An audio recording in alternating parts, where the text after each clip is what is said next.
Jonathan Adler is a phenomenon. His passion for pottery began at summer camp when he was 12. And even when he was studying art history at Brown, he couldn't stay out of the pottery studio at nearby Rhode Island School of Design. He sold his first collection of vases and vessels to Barney's, New York. And shortly thereafter, in 1993, he founded his firm that now produces furniture, accessories, rugs, and pillows, as well as lighting, and of course, more vases and vessels. Everything he makes is imbued with his wit, his love of color, his passion for fashion and popular culture, and his belief that beauty and joy are connected. His collections are now sold at 10 of his own stores in the U.S. and one in London, and at more than 1,000 retailers across the country, as well as on Chairish.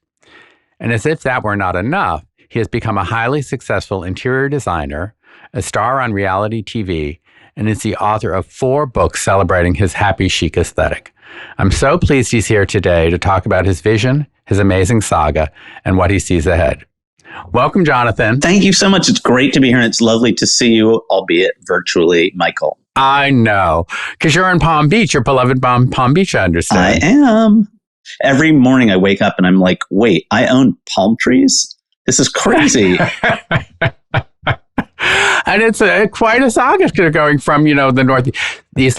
And one of the things that I found so interesting when I was reading up on your bio, which I didn't know. I mean, I knew obviously a certain amount about you, Jonathan, but the fact that your father, who was a lawyer, also made pottery, I thought that was so interesting. Yeah, my dad, unfortunately, my late dad, he died about almost 25 years ago, but he was a really interesting guy. He was very, very intellectual. He was sort of part of this cohort of people who went to the University of Chicago in the mid-century, and he went when he was like 16, and it was all like Susan Sontag, and then he was a brilliant artist, an illustrator, and he went to law school. And then my mom, who had been working at Vogue in New York and had gone to Wellesley, they were sort of part of this very kind of groovy mid-century world.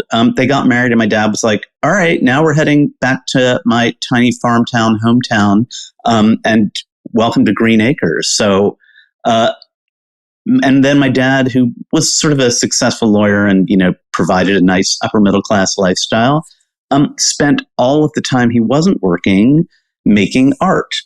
And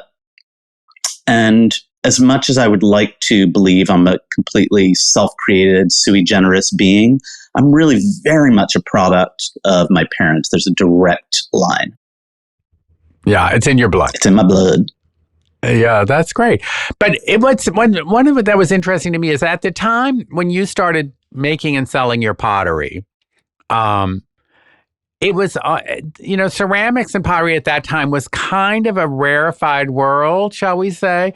And I imagine it was somewhat of a snooty world. I mean, everything had to be, in America, it was like an art thing. There was art, pottery, and all of that.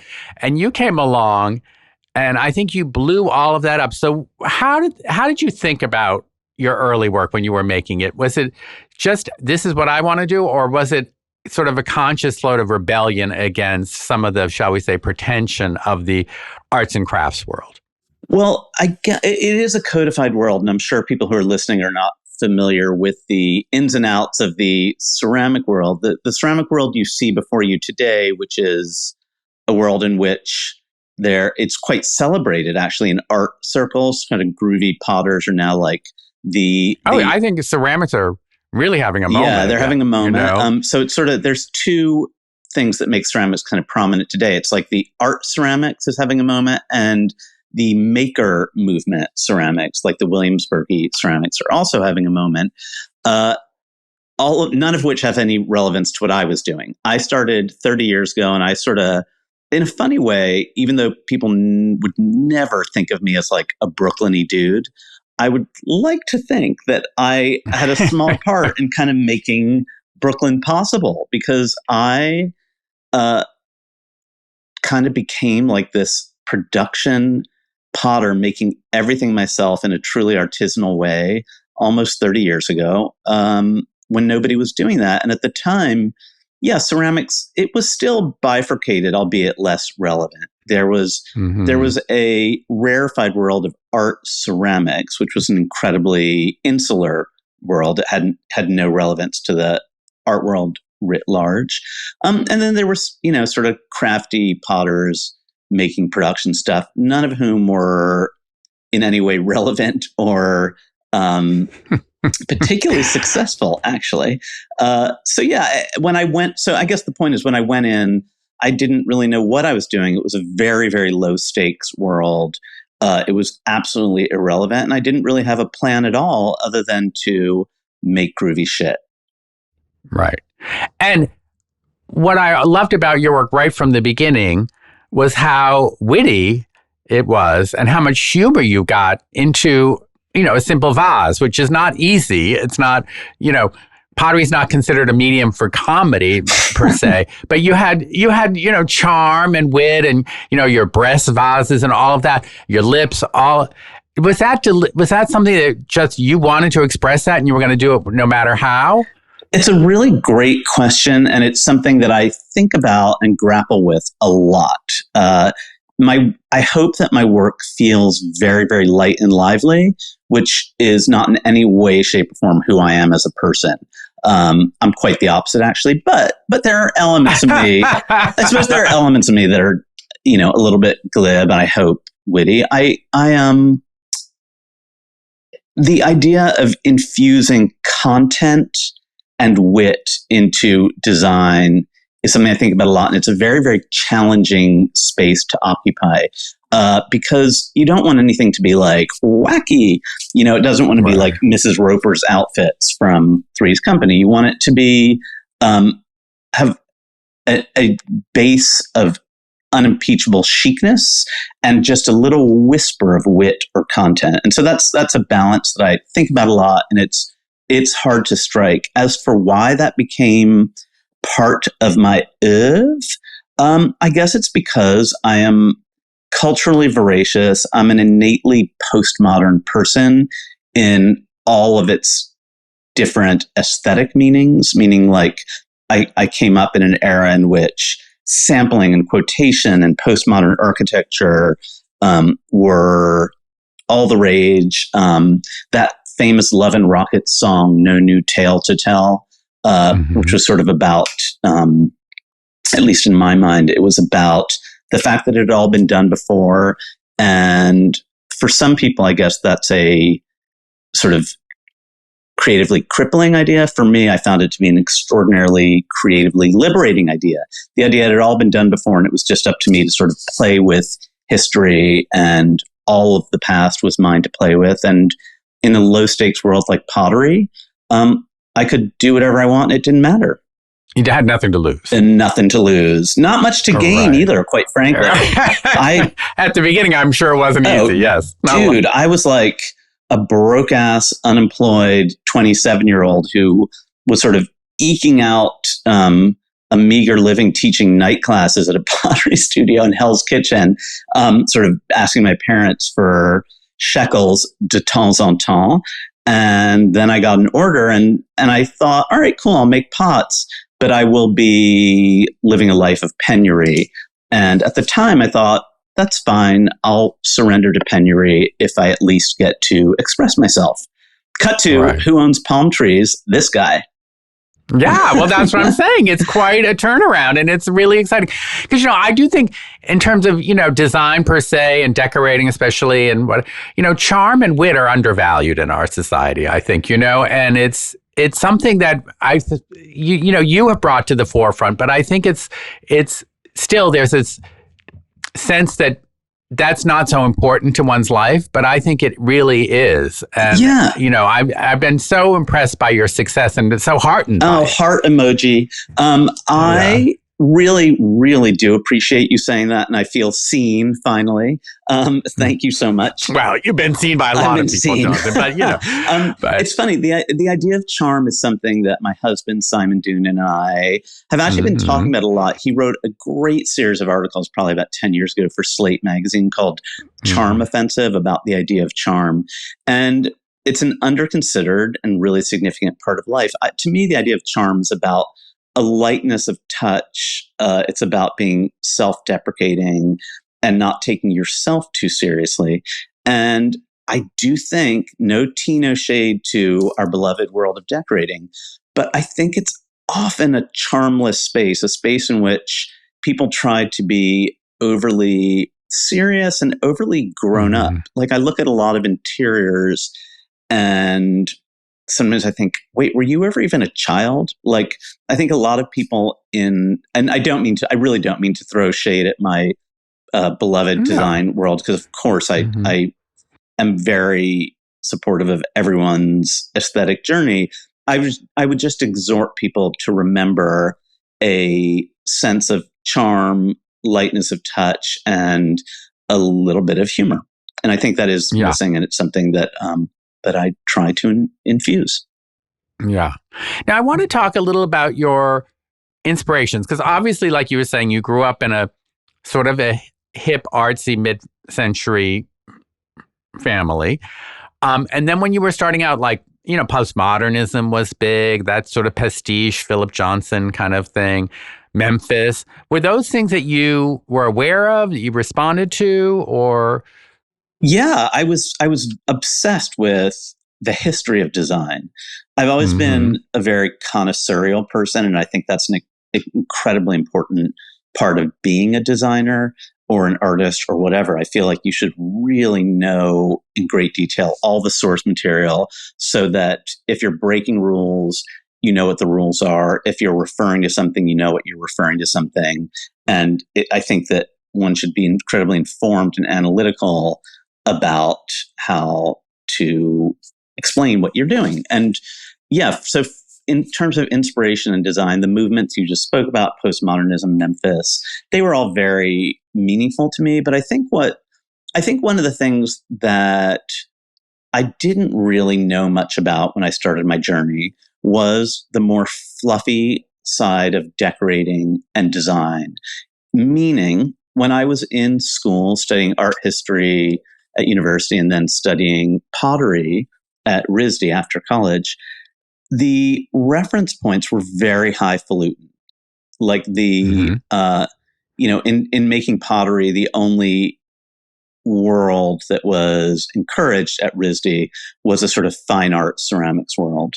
The idea of decorating was completely alien to me. I barely even knew decorators existed, and it would have been completely looked down upon. And I think when I was starting off as a potter in my mid-20s, I was going through this incredibly intense love affair with the world of decorating and design that I had never been exposed to. I was incredibly connoisseurial and well-informed about the haute art and design world in an extremely academic way, but I wasn't really familiar with David Hicks or Billy Baldwin or any of those people. And so it was this moment in my life when suddenly I would go to the Strand every day, the beloved New York used bookstore, and buy cheapo decorating books from the mid-century, from David Hicks, from all these different people. And it was sort of like this incredible moment of surprise and wonder at this magical world of fun and style and decorating. It was the idea of infusing style into art was something that in my fancy world wasn't really present. So I know that's a strange question, but yeah, it was a journey of discovery for me about decorating. Right.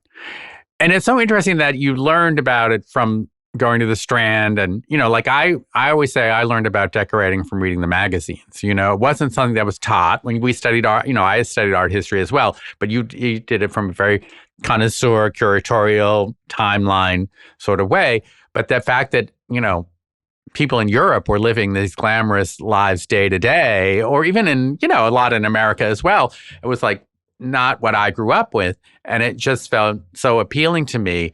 And I could see how, as a struggling pottery person, that became so inspiring. Yeah, it really was, because it was, again, pottery in particular was a world in which those references were nowhere to be seen. And it's probably, to young people, they probably wouldn't even know what the hell we're talking about. But Right. like when I graduated from Brown, the idea of going into decorating or design or fashion was like, what? That's not a thing. It never would have even crossed my mind. I didn't know it existed. And so in a strange way, even though I am connoisseurial, and to some degree, I would say I've become a cultural insider. I really started out as a naive. I was very much an outsider with no access to any of these worlds. And though, of course, I had, again, a highfalutin educational background, I was an outsider. Right. Right. Now, I'd love it if you talk a little bit about how you went from like you selling your first collection of Barneys to like becoming who you are. Tell us a capsule sort of sense of the narrative here. Bro, it has been an odyssey and an extraordinarily unexpected and a very bumpy odyssey. I'll try to make it quick. When I first got my first order from Barney's, as I told you, I was naive. I didn't even know anything about business. I was a true moron. I didn't know to include an invoice in my order. But eventually, I figured it out. I realized early on that the cheapest resource I had was me and my blood, sweat, and tears. Ironically, I taught night classes at a pottery studio called Mud, Sweat, and Tears, just because potters love puns. Sorry. And anyway, I remember Mud, Sweat, and Tears. Shout out to Mud, Sweat, and Tears. Thank you. It was a very, very long and tortured odyssey. The one thing I'll say that I think is kind of interesting was that I was very inspired by the idea of fashion. Again, I was not an insider in the fashion world, but I recognized that fashion designers were always coming up with new collections every season. They were always like, especially during the time of postmodernism and the Todd Oldhams and Isaac Mizrahis and everyone were very relevant. They would say, this season it's about blah, blah, blah. This season it's about da, da, da. And that creative paradigm was completely different from anything I had seen in the craft or art world, for that matter, in which in the craft or art world, you're really supposed to come up with a style and then just like keep doing the most minute little tweaks here and there to, make sure that your look is identifiable. And I saw that as an incredibly creatively stultifying approach to creativity. And so when I elected to enter the low stakes world, assuming I was entering a world of penury, I was like, well, at the very least, I should be creatively fulfilled. And so yeah, that was a very important idea to me, the idea of constant reinvention. Shout out to Madonna and my forever muse.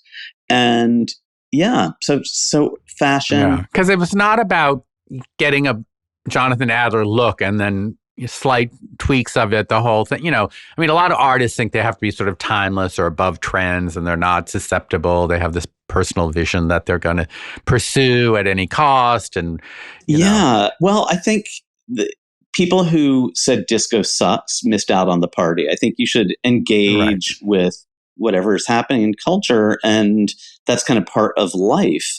As I've said many times on this podcast already, knowing the art world as I did and knowing the ceramic art world, I always saw that in becoming a fine artist, I think can be very creatively constipating, because the way to create value in art is through scarcity of output. You really can't be too prolific, and you can't have too wide a bandwidth in your art, or else it won't have any value. And while I understand that can be lucrative, it can make you memorable and noteworthy, having a very, very clear style from which you sort of vary very slightly. I thought that would be very creatively stultifying to me. So I wanted to create a world in which whatever I was interested in, I could try to engage with. And I think even though a lot of my work has, like, I work in myriad idioms and styles and vibes, I hope that in retrospect, one can look at the sort of breadth of my work and at least see some through lines that make it me, even if it's not immediately visually apparent. No, and I think that's true. I mean, I can look at a pillow and I say, oh, that looks, and maybe it's not you. It could be somebody ripping you off because now you are being ripped off on occasion. But, I would look and say, oh, that's very Jonathan Adler. Oh, good. There's a sensibility, I think. And I'd love for you to talk about when you first moved beyond pottery and started making, furniture, other accessories. Was that inspired by somebody asking you to help them like design their apartment or something? How did you go from the pottery per se into your larger aesthetic? Well, the first thing is that I realized I was going to be broke and there were few opportunities. So I thought to myself, any opportunity that comes along, I should just say yes to. So I'm a true yes man, and I'm not just talking in the bedroom. Mm-hmm. I am talking a philosophy of life. Might it extend to the bedroom? Perhaps. I'm not saying I didn't have a slightly misspent youth, but so and more power to you. It is a good question. How does one go from being a production potter? The answer is slowly, and it wasn't an overnight and easy situation, which I think is very important for young people to realize that I think these days things seem so easy and instantaneous, and typically they ain't. My journey certainly was not instantaneous. I was a full-time production potter for about 5 years. I didn't take a day off. I worked like 1 million hours a week. I'd rollerblade to my pottery studio, get there at 7 a.m. and leave at 11 p.m. after like hearing All Things Considered on NPR about 10 times that day. And that went on for years. And then finally I was whinging to my poor husband, who would have to, when I got home, he would have to like just rub moisturizer into my hands because they were so dried out from all the playing. I was like, I'm never going to do anything. He's like, you gotta like find some help. You got to find somebody to help you make your pottery. And I found a great workshop in Peru through a series of happy accidents. And I was sort of like, Jesus, take the wheel. And I went there for a couple months and sort of transferred my production, thereby freeing up tons of time. And I thought, all right, finally, Jesus has taken the wheel. Now I can think about what my next step is, rather than just thinking about making the mugs for the Saks Fifth Avenue order. And I thought, scaling up is always hard, bro. And I think that a lot of people who sort of, now the idea is to like come up with a business plan and know what everything's going to be and blah, blah, blah. And I'm happy to say that was not at all my journey. And I think there's something to be said for pushing things to their beyond breaking point before taking the next step and scaling up. Like, I don't believe in being overly prepared. I think you should develop an organic need for growth rather than be overly prepared for growth without it. Organic, anyway, whatever. And you need to be open to serendipity, I think. Serendipity and saying yes to everything. So serendipitously, I found this pottery studio, and then I found I had free time. And I remember very clearly talking to my husband and being like, I was like, I have all this free time. He's like, cool, what are you going to do with it? I was like, I don't know. I got to come up with more stuff to do. And he's like, well, what are you trying, beyond what your pottery looks like, what are you trying to say with your pottery? And I thought that was a profound question. And I said, I believe that design should be unimpeachably chic, but it should, I sort of came up with all the different things that I believe in. And I even wrote a manifesto. We were having dinner at this restaurant in Long Island, and between salad and the main course, I wrote a manifesto that, dare I say so, is quite legendary. It was a moment, and it was a serendipitous and spontaneous thing. And it's, I had the workshop in Peru, and I thought, all right, if my work is going to be about being unimpeachably chic, about craft mixed with style, that ethos can translate into other materials. So I designed a line of pillows. I found some great weavers in Peru. And then, I had pillows and I thought, well, I need a chair to put a pillow on. If I'm making a pot, why not make a lamp? If I make a lamp, I need a table. So it was very slow and organic. And then one other huge break was a friend of mine had bought a really glamorous mid-century iconic house on Shelter Island, and she asked me to decorate it. And I was like, okay. And I figured it out. And that kind of opened me up to the world of being an inferior desecrator. By the way, I did this TV show with our beloved friend, Margaret Russell, and who I love. And of course. Shout out to Margaret Russell. We do. Yes, shout out to... I used to kick people off on the show, and my tagline was "See you later, decorator." And I remember a very fancy decorator whose name I won't mention threw a hissy fit at me and said, "How dare you say decorator? We are not decorators. We are interior designers." And I was like, all right, slow your roll, but I don't know. I don't really care what you call me. Right. But there was that moment where people were very concerned about, I think, not being taken seriously, or, then not being considered a housewife who, goes to the D&D and picks out some fabrics or whatever. And, but that's just all about insecurity. I guess I've never understood the impulse to create a fancy name for yourself. I'm perfectly fine to be called a potter or a decorator or a desecrator, whatever. There's that famous Nancy Mitford, I think, wrote the article about you versus non-you, which anyone who hasn't read it should. It's a great, or should at least familiarize themselves with it. But she sort of asserted that if you're going to use a euphemism, always go down instead of up. Don't call yourself a visual merchandiser, call yourself a window dresser. Don't call yourself an interior designer, call yourself a decorator. You should know what you are inside and not worry about people recognizing you as such, because it's, in my opinion, unnecessary and kind of it's charming to be self-deprecating. Right. Exactly. And again, back to the importance of charm. And, why do you have to expose your insecurities to everybody by taking some highfalutin?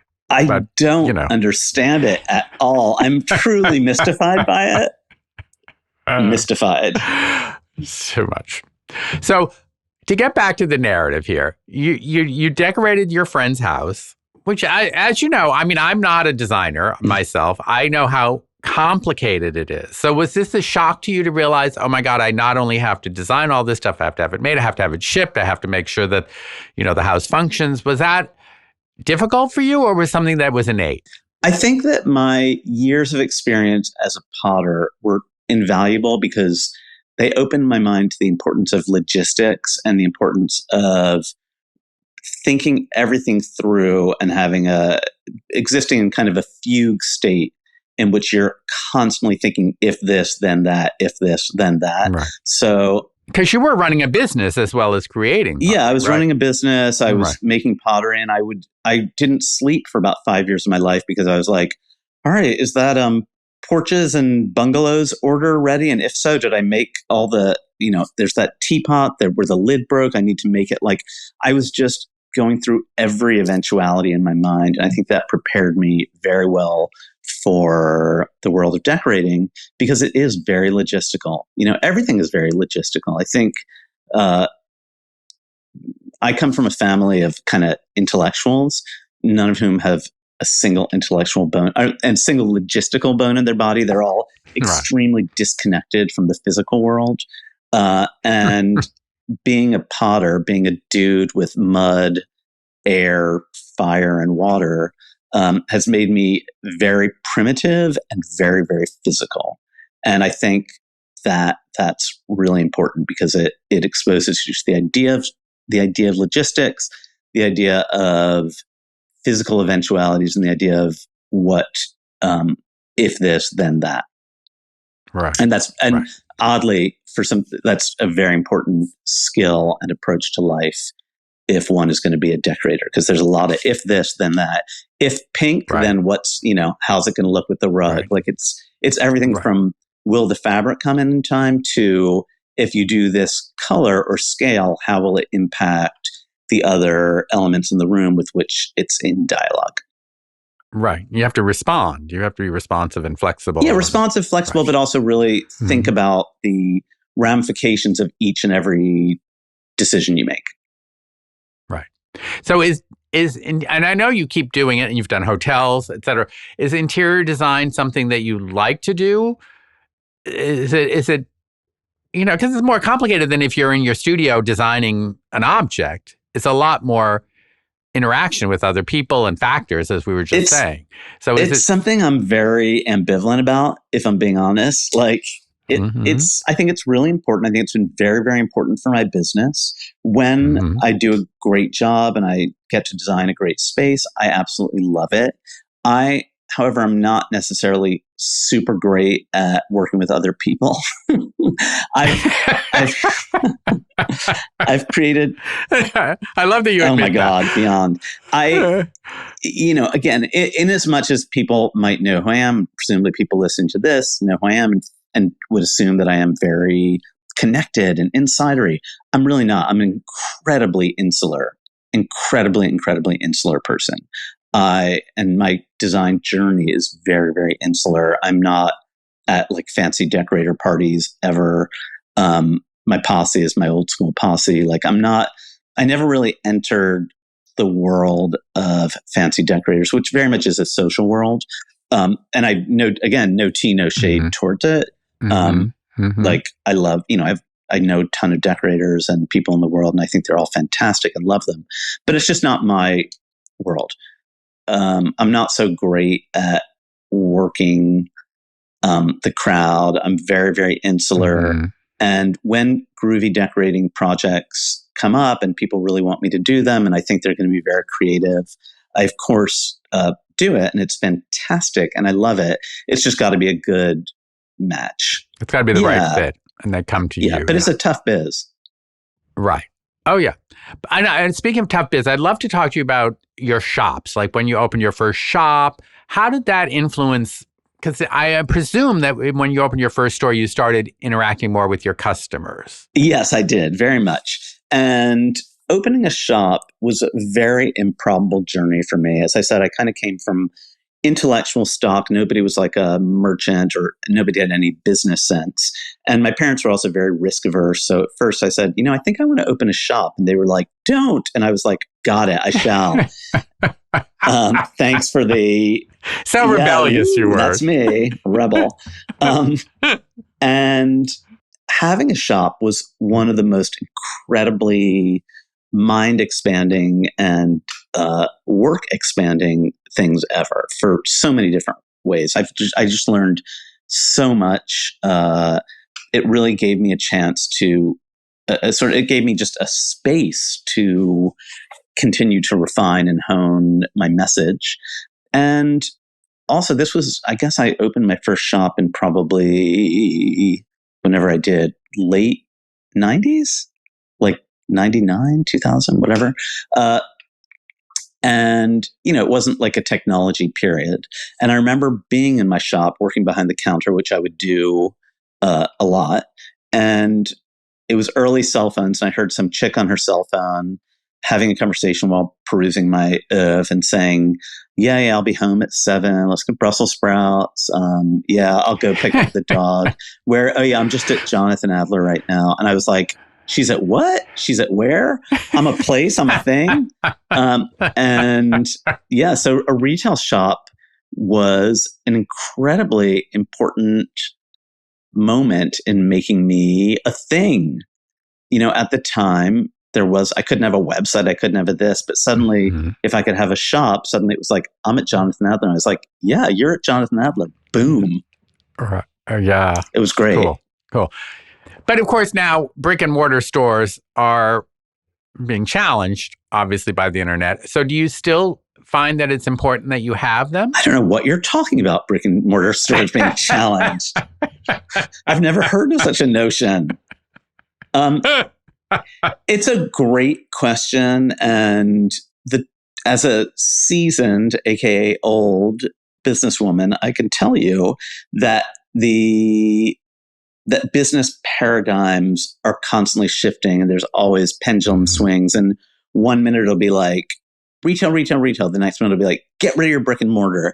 So I've seen all them shifts in my during my years. And I think my ultimate conclusion for now is that one should be kind of in every space, but very, very judiciously.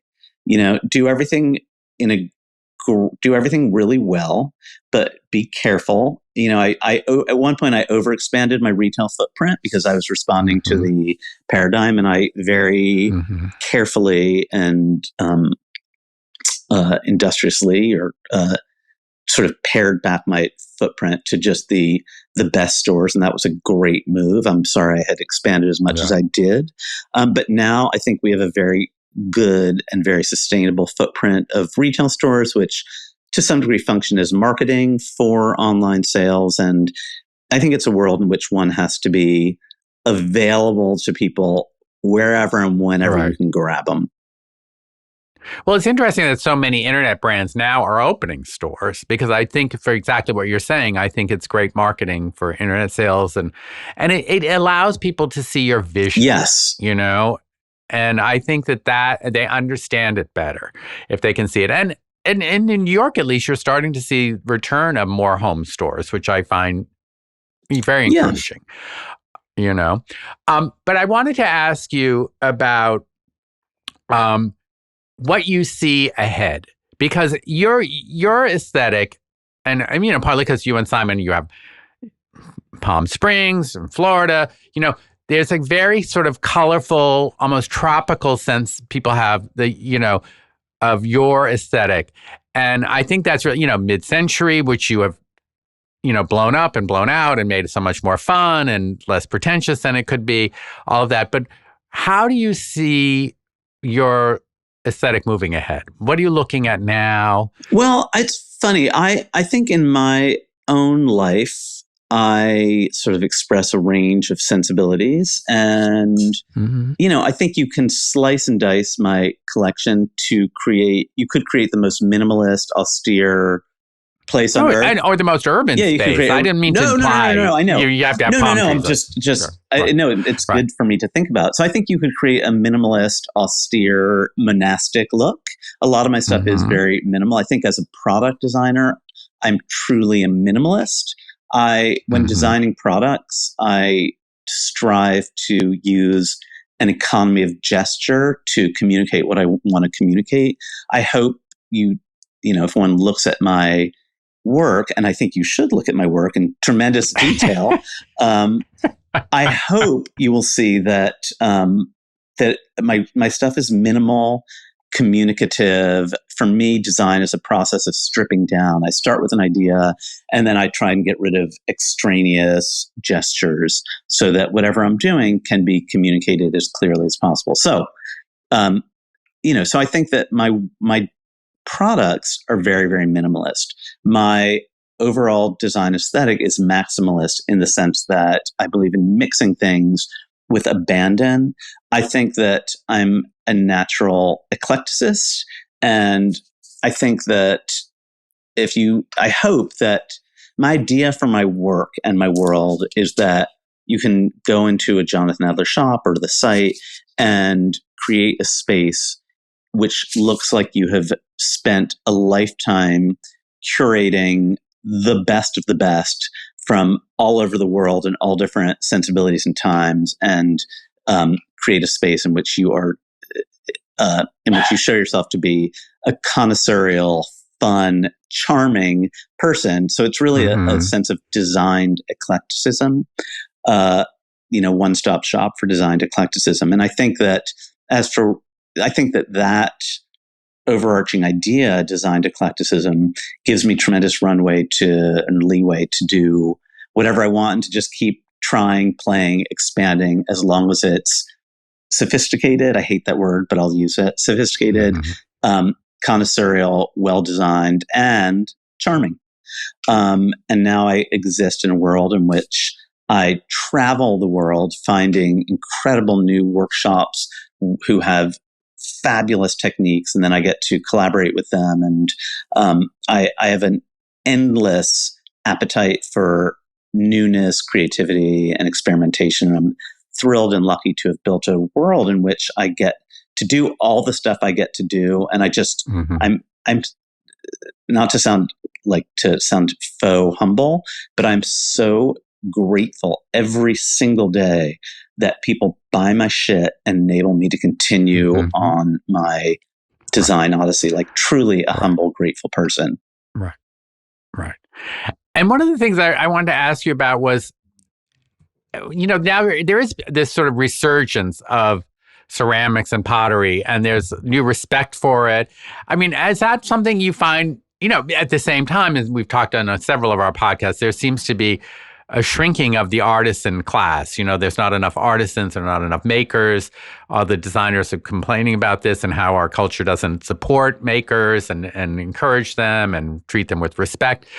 So at the same time, but especially in ceramics, now virtually every house that you see in a design magazine has a collection of ceramics. It's this moment, and I'd love to know what are you like, damn, I should get some credit for this, or you're just happy? It's okay. Of course, I'm happy for everybody. If there's a world in which makers are getting acclaim, that's fantastic.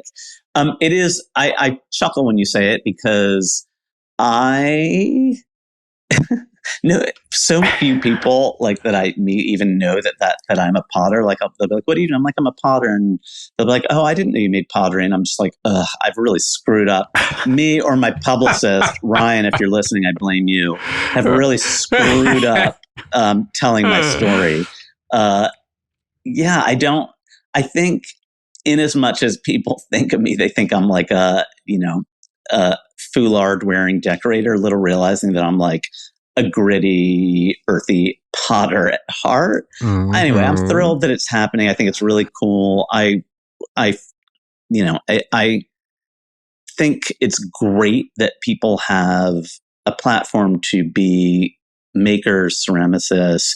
If I've had anything to do with that, I'm thrilled to have been a part of it. And it's really, really cool that that's happening. Yeah. As I said earlier, I'm a minimalist designer. And I think it'd be really fun to work on some industrial design, whether, I would be #blessed if a car company asked me to design a car or a sneaker, anything like that, is really something that I haven't gotten to do that I would love to do. Great. Well, we're putting it out there here on this podcast, so maybe somebody's listening. Namaste. Namaste. I'm putting it out there and hoping the universe will listen and give it back to me. Said the least spiritual person who ever walked the face of the earth.